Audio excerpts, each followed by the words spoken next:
Well, hello. That's Gonzalez working together from the CD Soft Power. Gonzalez, of course, known for not only his work as a performer, but also as a producer with artists like Feist. You're listening to The Point on CBC Radio 1, Sirius Satellite 137, and CBC.ca. An upcoming event in Toronto is being touted as the first ever rock concert held primarily for the hearing impaired. Making it possible is an invention called the Emotive Chair.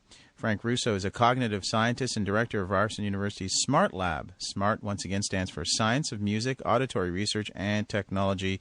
And Frank joins us from our Toronto studio. So, Frank, tell us about this Emotive Chair, how it works, and how it will be used in this concert.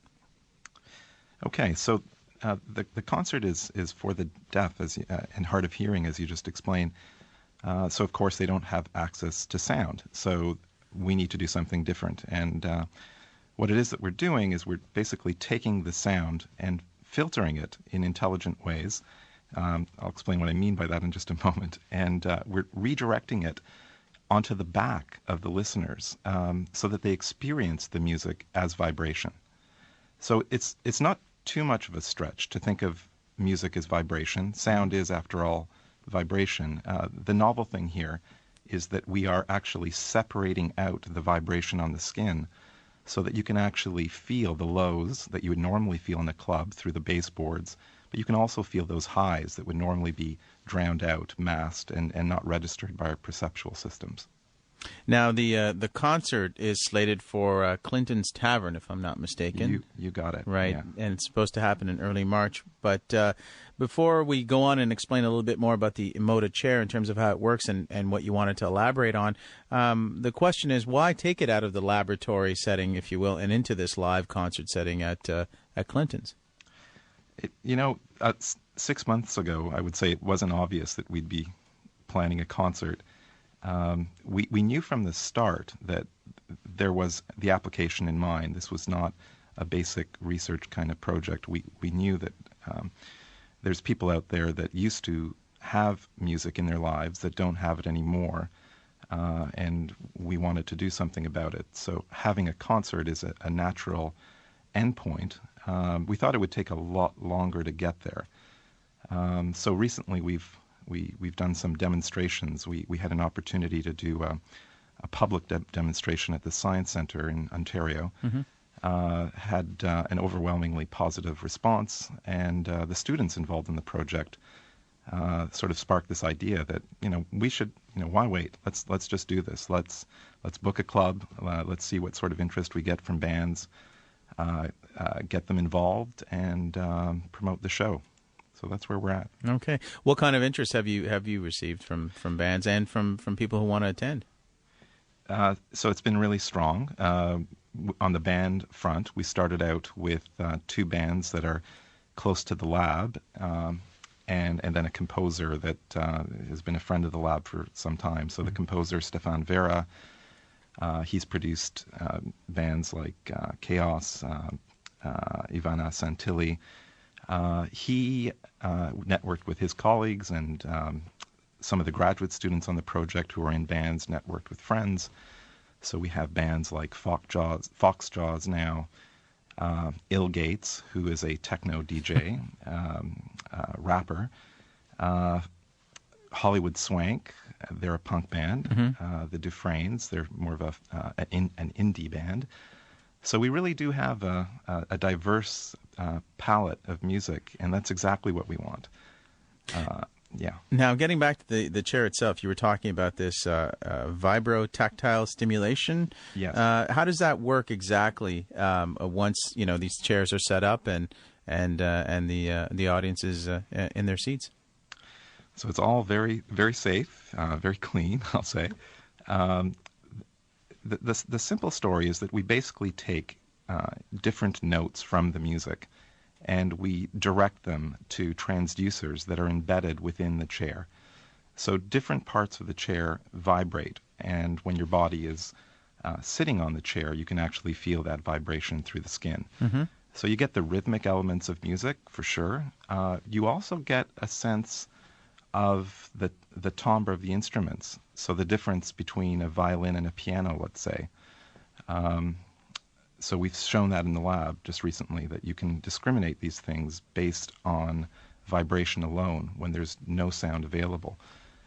You also get the more the stuff that people think about when they think about music. So the emotional elements.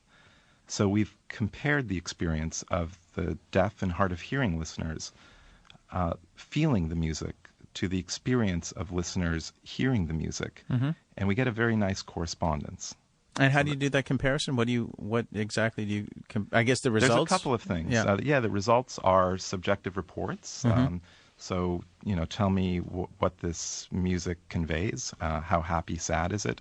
How emotionally intense is it? Is it really awake and alive or sleepy feeling? That's one of the ways. Another way is through physiological response. So tracking simple peripheral measurements, things like heart rate, respiration rate, the extent to which you happen to be smiling while listening to the piece. So the physiological responses between the deaf and hard of hearing listeners are showing a very nice correspondence with the hearing listeners. Now, how many chairs do you plan to set up at Clinton's? We're aiming to have 4 for sure, and if we can build a 5th one, we'll do that as well. So, I mean, does this mean it'll be a concert for 4 people, or will they be able to? Great question. Yeah. So it's going to take some coordination. There's nobody hogging the chairs. There's no one sitting in this thing saying, "No, I love the band. Let me sit." There's going to be some sort of diplomatic method of moving people along. The club holds about 250 people, and if we're hoping to get the majority of those as deaf and hard of hearing, we think we'll have an opportunity to experience at least one song through the chair itself. The levels will also be loud enough that you can feel it as you normally would in a club. So on the tables. But as I said, that kind of feeling is fundamentally different because that's all packed with the bass. It gives you the rhythm, a little bit of the bass line, but nothing else. Now, in terms of, I guess, the most important reaction, that from the deaf and the hearing impaired community, what have they said about the Emotive Chair? Yeah, so there's my collaborator, Deb Fells, who runs the Center for Learning Technology. She's the engineering side of this. She has a graduate student, Ellen Hibbard, who is deaf, and she's a regular visitor at my lab. She loves the chair. One of the remarkable things she's talked about is how she's experienced a voice for the first time. So when we did this demonstration at the Science Center, we had the band facing Ellen and other deaf listeners that experienced it. So she could feel the voice and she could see the singer's voice. So somehow her brain integrated these things and allowed her to feel the intimacy of a voice that you and I take for granted. That's a really strong response for me. Sure. So we've had similar reports from other people, but the interesting thing about Ellen is that she keeps coming back, and her experience of music is evolving. So she's gone from the awe of feeling a voice to starting to understand different kinds of music.